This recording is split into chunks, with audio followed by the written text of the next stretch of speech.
2nd, 2023 Zoning Board of Adjustment regular meeting. My name is Matt Perry, and I'm chair of this board. I will now call this meeting to order and ask the clerk to call the roll so that we may verify the presence of quorum. Board Member Callahan. Present. Oh, present. Grants Korsch. Present. Hutchins. Here. Ingram. Present. Johannesson. Aye. Perry. Here. Softly. Aye. Smikarova. Here. Wang. We have 8 members present. So we do have a quorum. Thank you. And with that, we'll proceed to our agenda, a copy of which was posted for public access to the city's legislative information management system, available at lims.minneapolismn.gov. Is there a motion to approve this agenda? So moved. It's moved. Is there a second? Second. It's seconded. Is there any discussion on the motion? Seeing none, all in favor of the motion indicate by saying aye. Aye. Any against indicate by saying nay.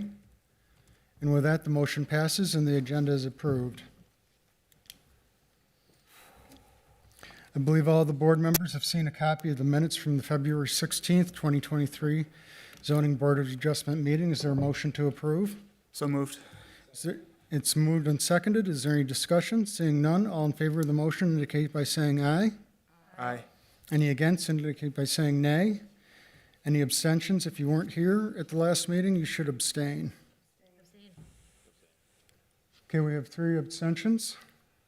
And that motion passes. The minutes from the Zoning Board of Adjustment February 16th, 2023 meeting are approved. Mr. Ellis, are there any petitions or communications? Hello, Chair Perry, members of the board. Giving an update on an appeal of the decision of the Board of Adjustment for 945 Broadway Street Northeast. That was the overall size of food and beverage products use in an industrial district. At the BIZ committee, the appeal was granted. The main finding, at that point, the only finding that they needed to meet was finding 1. They noted, the attorney's office noted practical difficulties were the presence of accessory administrative and production spaces. Even though they were counted toward the GFA, they weren't part of the food and beverage products use per se, and that the grade and slope of the public sidewalk along the eastern building facade prevents the appellant from creating a separate tenant space.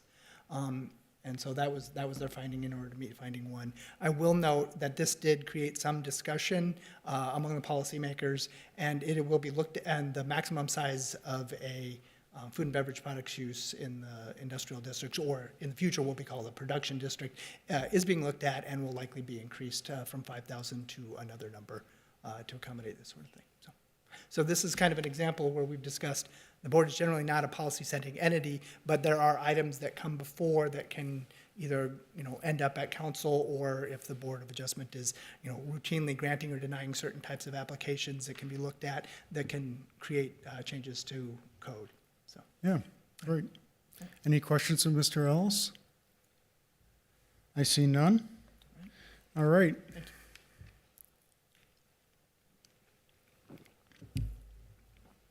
So a reminder to applicants and others that if you're going to speak at today's public hearing, please sign in that sheet over there. If you haven't done so already, you can do so on your way out. Also to applicants and others, please contact staff after the hearing with any questions regarding your projects. And lastly, if you have something like this, please turn it off or turn it on silent so as not to disturb today's proceedings. Let's review the agenda. I'll read the agenda number and the address of the project and state whether it's slated for consent, continuance, withdrawal, return, or discussion. Consent items these items will be passed without discussion by the board. We will be adhering to the staff recommendation found on your agenda under the items recommended motion section. Any applicable conditions will be listed in the same section. If you agree with this recommendation, including any applicable conditions, you need to do nothing and the board will pass it as recommended. After the item is passed on consent, you're free to leave the chambers. Please check in with the staff member assigned to that item if you have any questions following the decision. If you disagree with the recommendation, please indicate you'd like to speak against the item when I ask, and we'll put it on the discussion agenda. So what are discussion items? These are items the board will take public testimony, deliberate on, and make a decision. After the public testimony has been heard for each particular discussion item, I will close the public hearing for that agenda item. Once I close the public hearing for an item, no additional public testimony will be taken, but staff may be asked to address board questions. After the public hearing for an item is closed, board members will then discuss and act on motions, and the chair only votes in the case of a tie. So let's review our 3 land use requests. Agenda item number 5 is 1153 16th Avenue Southeast. Staff is recommending this item for consent. Is there anyone to speak against this item? Ms. Grand-Korsh, do you have anything you'd like to say? Yep, please. Thank you. I just wanted to make sure that you're doing appropriate structural review of the existing piece that goes into it, because I'm concerned about it. I agree with the consent item, but I'm very concerned that calculations need to be done carefully and connections need to be really thoroughly reviewed so that it doesn't become a liability to you or to some innocent person. Thank you. Okay, agenda item number 6 is 223 40th Street East. This is a discussion item. And agenda item number 7 is 4200 Wentworth Avenue. Staff is recommending this item for consent. Is there anyone to speak against this item? I see no one. Let's review the items being recommended for consent on our agenda. They are items number 5 and 7. Is there a motion to adopt these items on consent? So moved. It's moved and seconded. Is there any discussion on the motion? All in favor of the motion indicate by saying aye. Aye. Any against indicate by saying nay. Any abstentions? That motion passes. So if you were here for agenda item number 5 or 7, your land use requests are approved. Good luck with your projects. Thanks for coming down. So let's move on to agenda item number 6. Mr. Kohlhaas.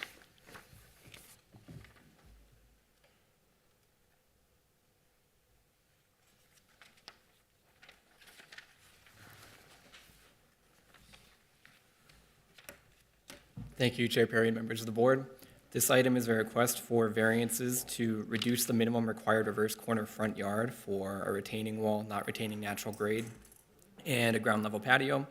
Another variance request to increase the maximum height of an opaque fence within a required reverse corner front yard, and a variance to increase the maximum impervious surface coverage for lawful establishment of existing site improvements accessory to the single-family dwelling at 223 40th Street East. This property is in the R1A multiple family district and the Interior 1 built form overlay district. It has a lot area of 6,072 square feet. This is an aerial photograph showing the previous conditions of the property from 2018. This property is a reverse corner lot. The north side of the property is the reverse corner side, and it's regulated as a front yard for zoning purposes. The principal use and structure of the property is a single-family dwelling with other site improvements, including a detached garage and a driveway on the south side of the property. They have a deck on the west side of the house, walkways, hard surface walkways around various parts of the property. This is a Google Street View image from May of 2019 showing the previous conditions of the property, and this is looking at that north side. You can see there is a retaining wall approximately 20 inches high right alongside the public sidewalks. That retaining wall is in the public right-of-way. Behind that was an opaque fence a little bit further back, and then behind that fence was a shed that was located in the northwest corner of the property. But that fence and the shed that you see here have since been removed. Now there's a Google Street View image from November of this past year, and you can see some improvements that have been made, including the retaining wall being increased in height to 34.5 inches, with the grade behind the wall being raised to match the new wall height. A 6-foot-tall opaque fence has been constructed immediately atop the retaining wall, and I'll also highlight on the right-hand side of these photos, you can see a driveway, and that's for the neighbor's property to the west. This is a survey showing the existing conditions of the property, and you can see some of those improvements that I just talked about, as well as some other recent improvements, including a ground-level patio near the northwest corner of the property, so approximately the location of that previous shed. This patio is approximately 128 square feet in area. It's located 1.3 feet from the north lot line of the subject property, and the patio is 9.6 feet from the public sidewalk. They've also installed some new hard surface walkways on the property connecting the patio to the front entrance to the building and the driveway area to the south. So again, just to go through the variance requests, which are required for lawful establishment of these improvements, to reduce the minimum required reverse corner front yard from 20 feet to 0 feet for the retaining wall not retaining natural grade, to reduce that same setback requirement from 20 feet to 1.3 feet for the patio, variance to increase the maximum height of an opaque fence from 3 feet to 6 feet in a required reverse corner front yard, and a variance to increase the maximum impervious surface coverage from 60% to 62.9%. The staff recommendation in this case is for denial for each of the variance requests, and this table here shows the staff analysis and findings for each of the required findings for each variance request. To summarize sort of collectively for the reasons why staff is recommending denial and the findings are found not to be met, our subject property, it is over 6,000 square feet in area, so it's pretty typical in size for a low-density residential property in Minneapolis. It does have some existing open yard space, which is relatively flat for much of the yard space. There's nothing unique about the property that creates a practical difficulty in constructing improvements like these, which could be in compliance with the applicable zoning code requirements. Generally, the intent of the code when it comes to accessory uses for something like a patio is for those improvements to be located to the side or rear of the dwelling and not in the front yard. And staff finds that with the retaining wall and the fence in particular, it creates some potential for visibility issues around the public sidewalk and that neighbor's driveway. There's some potential for conflict between vehicles and pedestrians in the area. So I can go through the findings in more detail if the board is interested, but in the interest of time, I'll just conclude. I will note if the board is inclined to grant any of these requests, staff would recommend, particularly for the retaining wall and the fence, that the board include a condition of approval that the applicant receive encroachment permit approvals from the Public Works Department. There were 2 written public comments which were received after the staff report was published. Both of those should have been made available after they were received. The applicant is in attendance during today's hearing. This concludes my presentation, but I'll stand for questions. Great. Thanks for your presentation, Mr. Kohlhaas. Are there any questions of staff? Yes, Mr. Johannesson. Thanks for your presentation, sir. I have one question. Why are the brick pavers not permeable? Chair Perry, Board Member Johannesson, even if there is a little space in between something like pavers, it still is considered a substantial disruption in the flow of water, similar to they make like driveway systems that are highly engineered, and the maintenance requirements for those are pretty substantial in a lot of cases, and we have no enforcement capability to ensure that it is really still allowing some stormwater infiltration in between the pavers in this case. So and especially if they have been installed immediately adjacent to each other, it oftentimes acts pretty similarly to just a flat concrete patio. Okay, great, thank you. Are there any other questions of Mr. Kohlhaas? Yes, Mr. Hutchins. Thanks, Chair Perry. Thanks, Mr. Kohlhaas. When we were taking into account the total area of the property, it looks like on the plot plan to me that 2 of the property lines, that'd be the south and the west property lines, actually are being utilized by their respective neighbors. True? Yeah, looking at the survey, you can see essentially a continuation of the pavement that is the neighbor's driveway to the west does extend across the property line. Any disputes, for lack of a better term, between property owners about where improvements have been located or uses of an area, that's not something that the city can really weigh in on. It's not directly part of these variance requests. That's between the two neighboring property owners to discuss. Thanks for the answer. I just, he's a 6,072 square foot lot. If he was a 6,000 square foot lot, the size would be appropriate for his coverage, correct? I haven't done the It's in your report.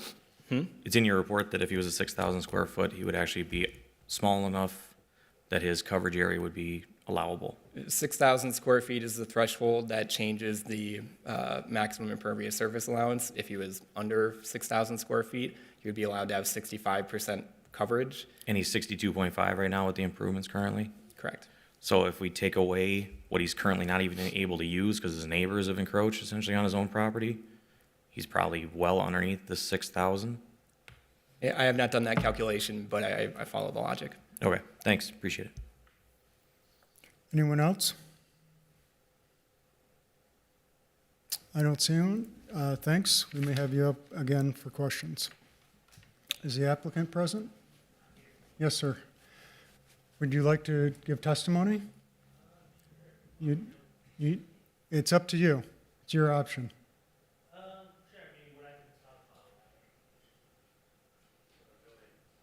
So could you give your name and address for the record? Yes, sir. All right, so Christopher Ruiz.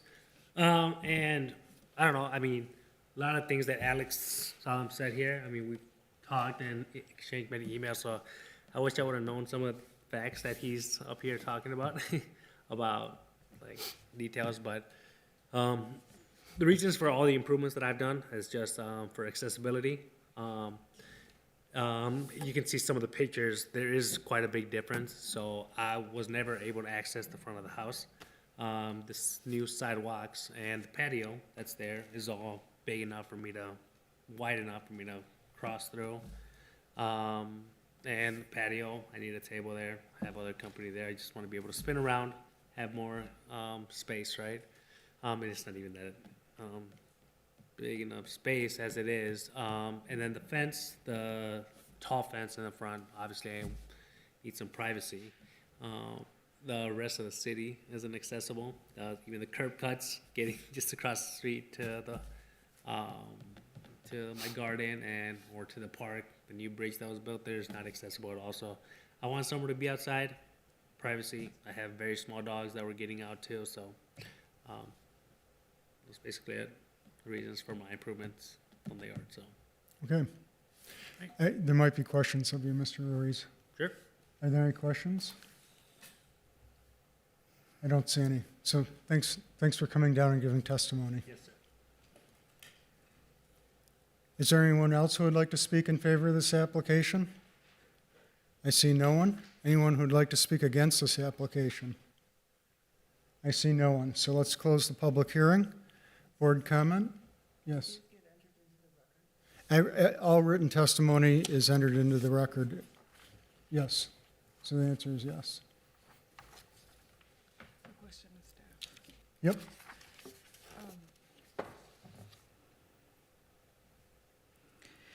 Is there any consideration for a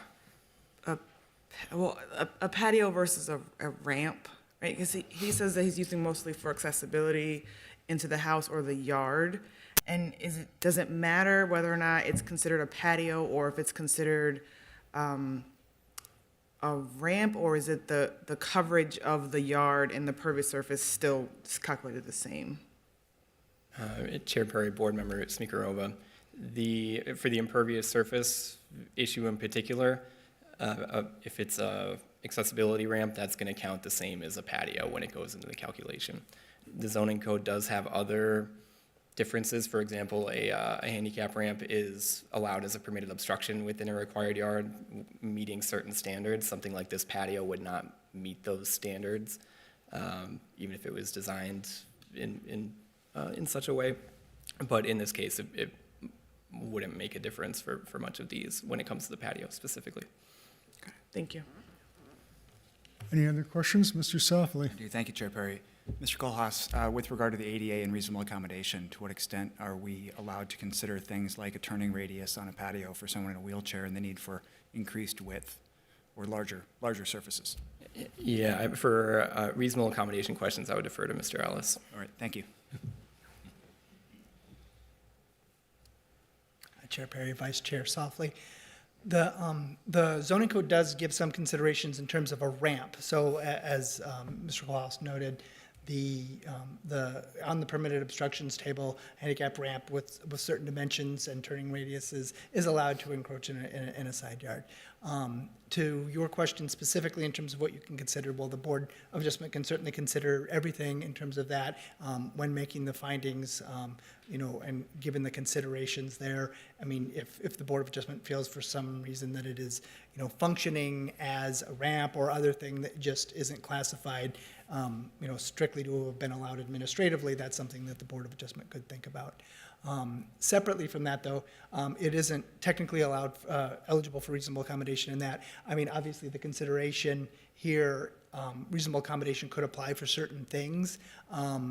For example, similar situations, we've allowed for a motorized ramp or a lift within a required yard, which would ordinarily not be allowed, et cetera.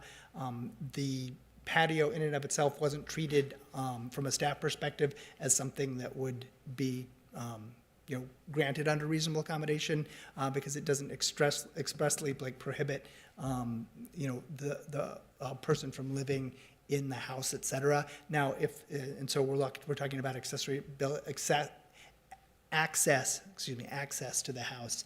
And from a staff perspective, we viewed this more as like an outdoor gathering space, which could be on another portion of the lot and does not prevent somebody from living their life at the house, if that makes some sense. Yeah, can I restate it and see if I understand Sure. right?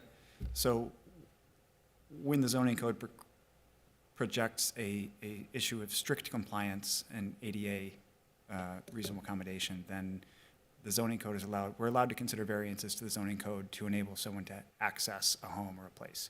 But when we're dealing with an amenity, something that is like a nice to have but not a need to have, in that case, the ADA is inapplicable as a reason to vary the zoning code? I guess what I'll do is I'll separate out the two different things. So today, before you was a variance process. Reasonable accommodation is a separate process that is granted via the zoning administrator and the city attorney's office.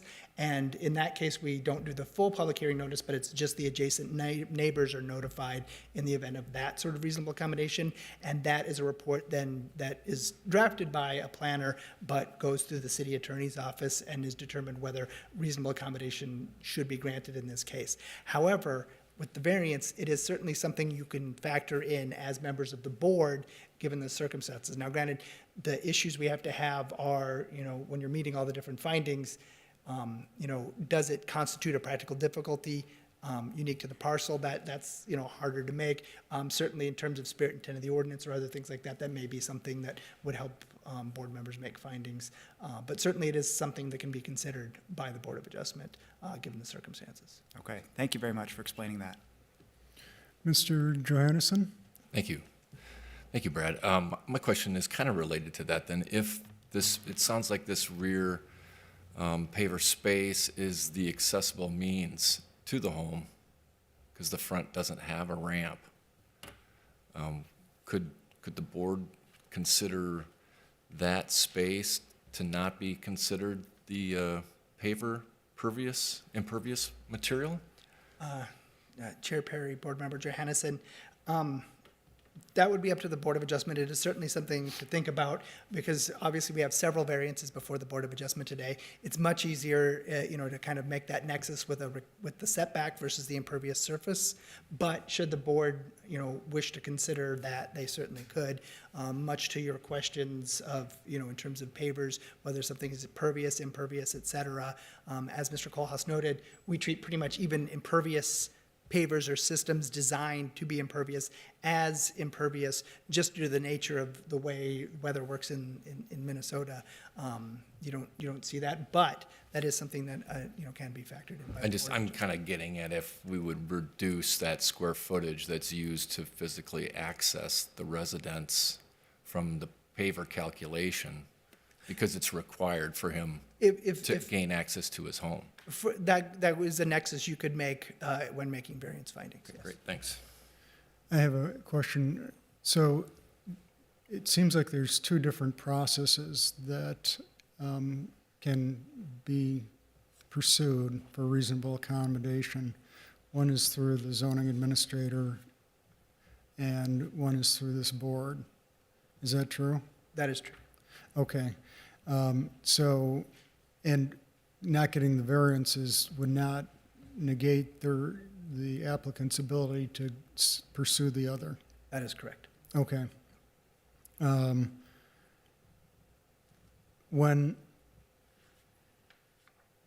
So we have variances that go with the land. So when these are approved, they're approved not for the particular applicant, but for the land itself, right? Chair Perry, that is correct. Yeah. And so does that change if someone doesn't need those reasonable accommodations anymore in that property? Theoretically, if reasonable accommodation is granted upon the no longer needing that reasonable accommodation, the improvements are supposed to be removed. I'm not sure if that has been done, in other things, such as, perhaps somebody had needed the lift and they no longer live at that property. We currently don't have a mechanism by which we go back. That being said, in many respects, it functions the same as sort of an administrative variance in order to help people under the either through ADA or the Federal Fair Housing Act. Okay. Primarily the Federal Fair Housing Act, to make Thanks. sure that we're not discriminating against anybody. Yep. So. Any other questions of staff? I see none. Board comment? Thank you, Mr. Ellis. Board comment? Mr. Softly. Thank you, Chair Perry. I am persuaded by staff's report. I don't see the facts that would allow us to deviate and grant these variances as requested. But I'm open to hearing comment from the board. All right, thanks for those comments. Other? Yes. I'm really concerned about this one, and it's my very first meeting, so it's a little embarrassing to be at odds with this. I totally in agreement, as is the one writer who did send something about that the fence is absolutely unacceptable, that it's actually why I appreciate that it's done for privacy purposes. It is a public nuisance, and I totally agree that this fence has to be reduced in size as well as opaqueness to meet code. I'm more troubled, though, by the setback requirements, and I'm wondering if there was any way to negotiate that and bring about some minor changes that would still allow this space to be used, because it is a side yard, because the front yard is not accessible. And I'm looking to the other board members here to see, I appreciate the fact that you've stated that you felt that the setback issue is acceptable, but I noticed that in other areas that we've allowed the setback to be done. And so is there a magic number that, if it's not 1.3 feet, could it be 10 feet? Could it be 20 feet, or 10 feet instead of 20 feet? So I guess I'm asking the board if we've ever done that kind of reasonable accommodation to help negotiate with the applicant rather than just to deny it. So, Ms. Grans-Korsch, what I will say is that on the board, we have dealt with reasonable accommodation issues before, and we have not granted, we have not done a partial grant of that in the past. But what I hear Mr. Ellis saying is that that could be done with the proper findings. Well, Chair Perry, Board Member Grant-Squish, I just want to be clear that reasonable accommodation is a specific requirement of the code required by the Federal Fair Housing Act. So I, don't really want to use that term exactly, here, but it is something you can certainly factor in some of the issues that are that an applicant is facing when making certain findings. But I don't would prefer to not use the term reasonable accommodation. However, we've had these questions come up before where people are saying, they're seeking a variance and they're wondering, and we've had questions, could this be accommodated through reasonable accommodation? Usually the answer is no if it's before the Zoning Board of Adjustment. Because there's usually, I always give the example of the lift in a required yard, something that would not be allowed per the zoning code, but it doesn't come before the Zoning Board of Adjustment because we grant that through that other process. So I know that only probably partially answers it, since, the question is mainly directed at the Board of Adjustment and other examples.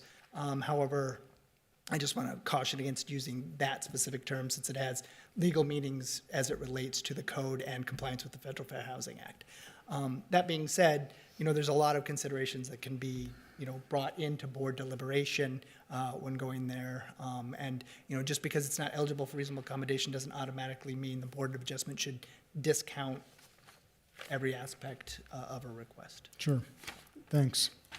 Well, again, I guess I'm just struggling here because the front setback in the item that we allowed as a consent piece went from 39 feet to 31 feet. And I'm just wondering, again, if any effort has been made to try to work with the applicant so that if it's an all or nothing component, then we are stuck with just the information that we've got before us.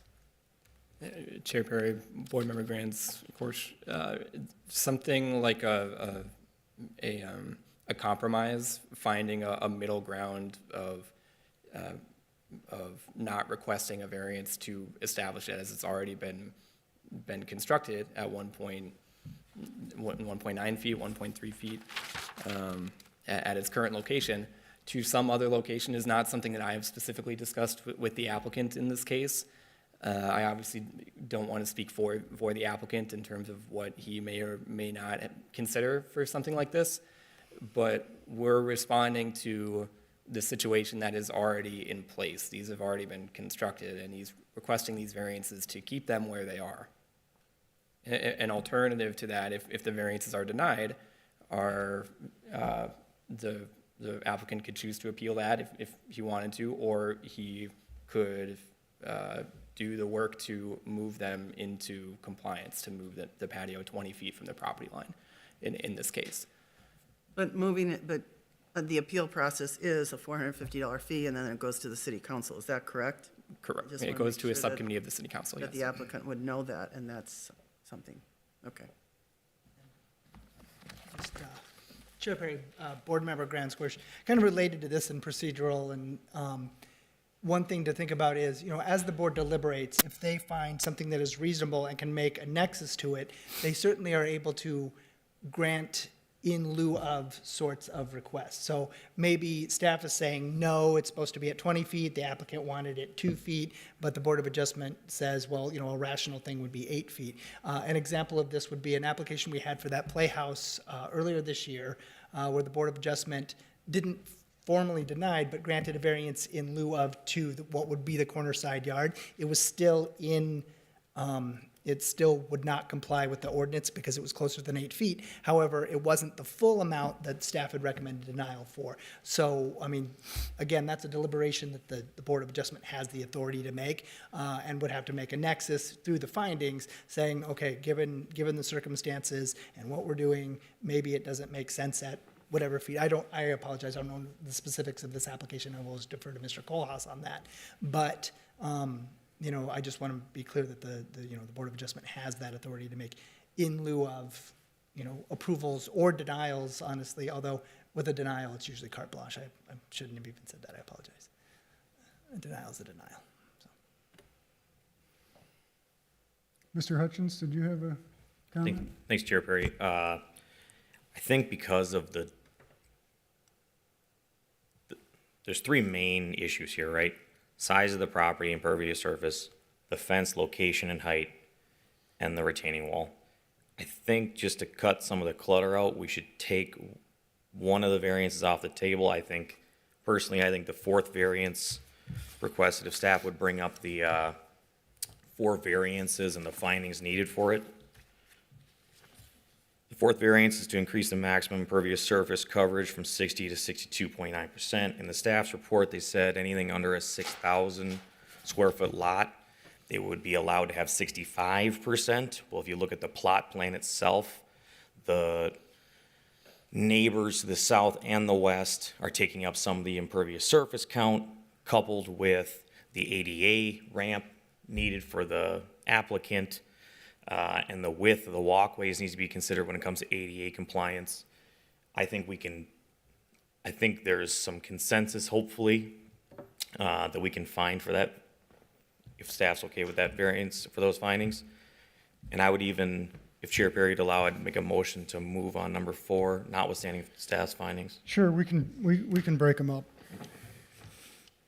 just in the interest of cutting the clutter. So there's a second to that? That's a motion? Yes, And a please. second. Okay. So is there any further discussion? Seeing none, will the clerk please call the roll? Just for number 4. That's for number 4. Okay. Board Member Callahan. Can you read the full motion back? Oh, would you be willing to? Yep, so the motion would be to, notwithstanding staff findings, would be to grant variance to increase the maximum impervious surface coverage from 60 to 62.9% under the findings that I stated earlier, that the lot lines being kind of encroached upon by 2 different neighbors, coupled with the ADA compliance issues, that we would grant that variance specifically. Exactly. So with that, would you vote yea or nay on that? Yay. Yeah, okay, thank you. Board Member Grants-Korsch. Yes. Hutchins. Yes. Ingram. Yay. Johannesson. Aye. Softly. Nay. Smikarova. Aye. And Wang is absent. So that's 6 yeas and 1 nay.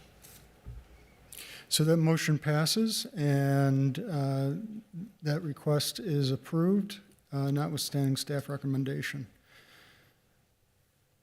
Yes.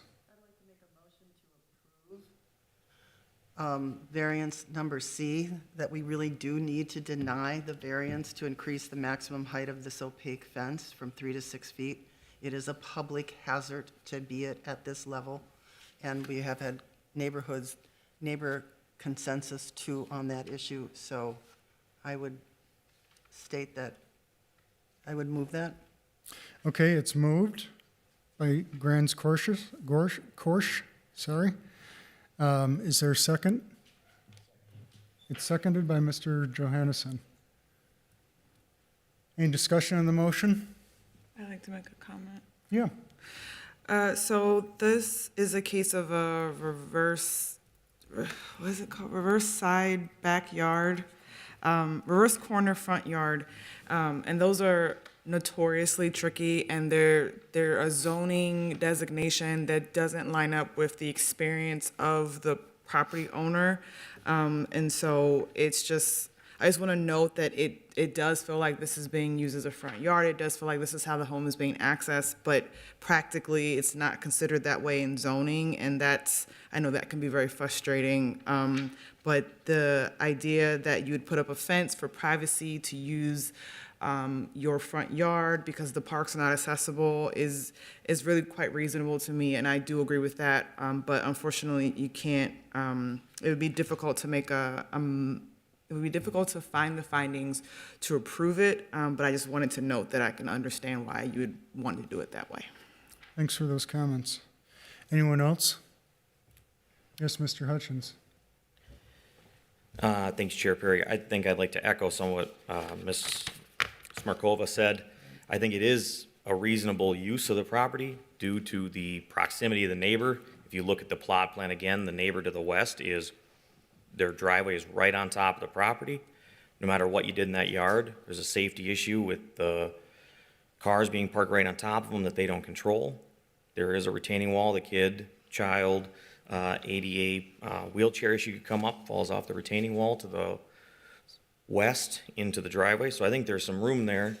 I think it's a reasonable use to want a fence around what's effectively your backyard. I know it's a reverse corner side yard, but I'd like to hear some other board comment on it before we vote, I guess.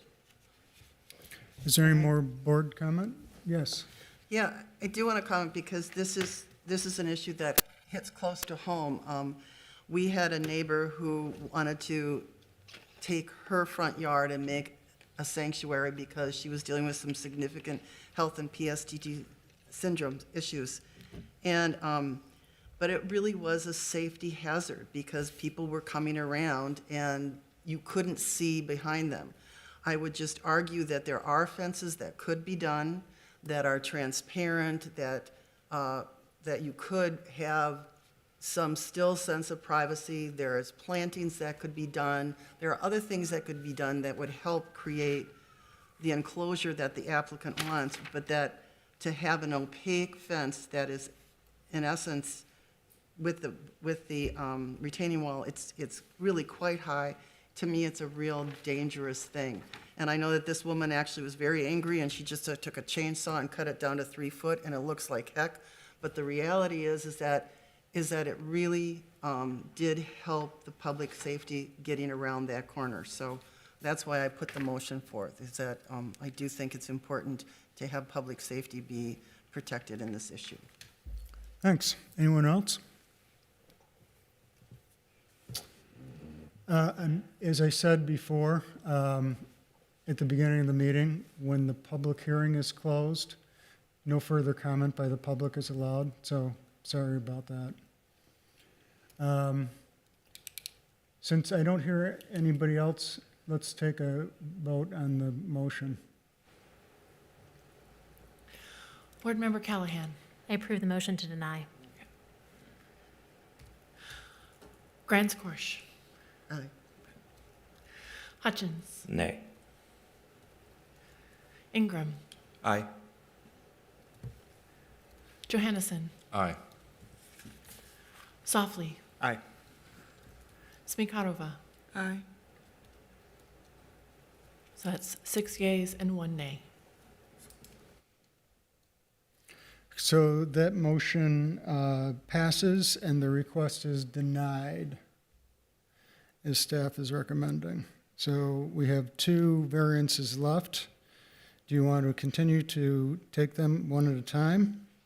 Or do you want to take them together? I think we can do them together. I'd make a motion to, for variances 1 and 2, the remaining items, to move staff finding and deny the applied variances. It's moved and seconded. Is there any further discussion on the motion? Hearing none, will the clerk please call the roll? Board Member Callahan. Aye. Grants-Korsch.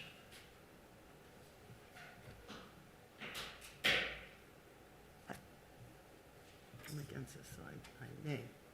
Nay, okay. You'd have to ask the Oh. chair. I'm sorry, can I be clear on this? Yeah, The motion that has been made is to accept the staff recommendation, is that correct? and deny the variance request. Okay, Yep, and I'll say nay. yep. Hutchins. Nay. Ingram. Aye. Johannesson. Aye. Softly. Aye. Smikarova. Nay. So that's 4 yeas and 3 nays. And so that motion passes and the requests are denied. So we are done with all the variances associated with this. Mr. Reese, you can see staff about what your options are going forward. And thanks for coming down. We are now on to the next section of our agenda, which is We actually have two things. I'd like to do the first, which is the introduction of new board members. I'd like to give them an opportunity to talk a little bit about who they are. And if you want to say why you're on the board, you can do that as well. But just briefly, who you are and what your background is. And Mr. Ingram, you want to start with you? My name is Peter Ingram. I am currently finishing my master's in economics with an emphasis in public economics and policy and financial economics from Purdue University with 2 credits remaining, so hopefully we get through that. I am a resident of Ward 10, and what else are we looking for? Just why you decided to join the board. Yeah, no, absolutely. I wanted to join the board just because I'm looking for ways to serve the city that I love and try to help us make the best decisions we can and use my education. That's kind of where I come from and my thought process behind it. Great, welcome aboard. Thank you. All right, Ms. Callahan. Hello, my name is Anna Callahan. I'm a renter in, oh, thank you. I'm a renter in Ward 3. I have a background in urban planning. I've recently relocated back to the Twin Cities from the city of Boston, where I worked as a private planner as well as a planner for the city of Boston, where I did essentially what Brad Ellis does in terms of providing recommendations to the Zoning Board of Appeals in Boston. And so I'm excited to be joining the board and sitting on the other side of the seat and just looking forward to getting to know my fellow board members and also serving the city of Minneapolis. Welcome aboard. And Ms. Grand Korsh. I'm an architect that wasn't very good, and so I went into project management about 40 years ago. And I worked for the state of Minnesota, and then I was the planning director for the Minnesota State Colleges and Universities, 54 campuses. Then I went on to work for a higher education institution in Washington, D.C., a nonprofit, helping over 2,000 colleges and universities be more sustainable, and facilities management issues were helped. I've come back here. I'm really excited to be back here. I do like winter, and I did not like the Washington, D.C. heat. But I am looking to serve. I'm on a couple of different boards with the state, Board of Registration for Architects and Engineers and the Purpose Center for the Arts. And I joined this because I'm really concerned about how we have planning issues in the city, and I'm really interested in making sure that we're inclusive and we seek for equity in everything that we do, and all our policies that we create, that we seek equity and help our fellow man in the city. So I'm excited to be here, and I hope I won't be too obnoxious. So. Welcome aboard. Thanks for your contribution today, all of you. So our next bit of business is the annual report, which if you were glued to your Dropbox account and your email at like 3:15, you know that it popped up in there. So I will hand it over to Brad. We're not looking to make a decision today because you just got it. So Chair Perry, members of the board, feel free to take a look at the draft annual report for 2022.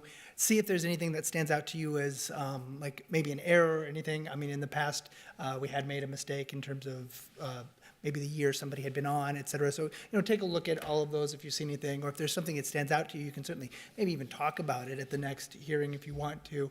But really, we just pull the data from the prior year's actions and just present it in a format for the public to look at. So, we'll make a decision in terms of adoption, or you'll make a decision in terms of adoption at the next meeting of the board. So, feel free to take a look and give us any feedback at the next meeting.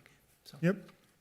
So take a look. I think it'll be, for our new members, I'll be especially interested in what you guys think of the report. For our existing or returning members, Your input also is always welcome, so if there's something that you see or you think should be in there that isn't there, please come with comments about that. All right, I think that's all the new business we have. I believe so, yes. Yep. Any old business? I don't think so. And with that, I would entertain a motion to adjourn. So moved? It's moved and seconded. All in favor indicate by saying aye. Aye. We are adjourned.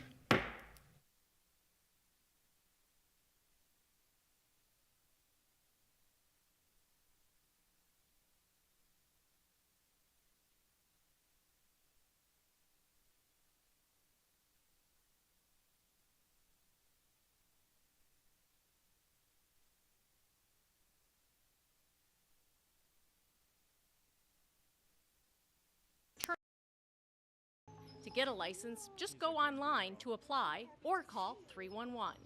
License fees help pay for services that make our community safer, whether it's matching pets with new homes, catching strays, or investigating cases of problem animals.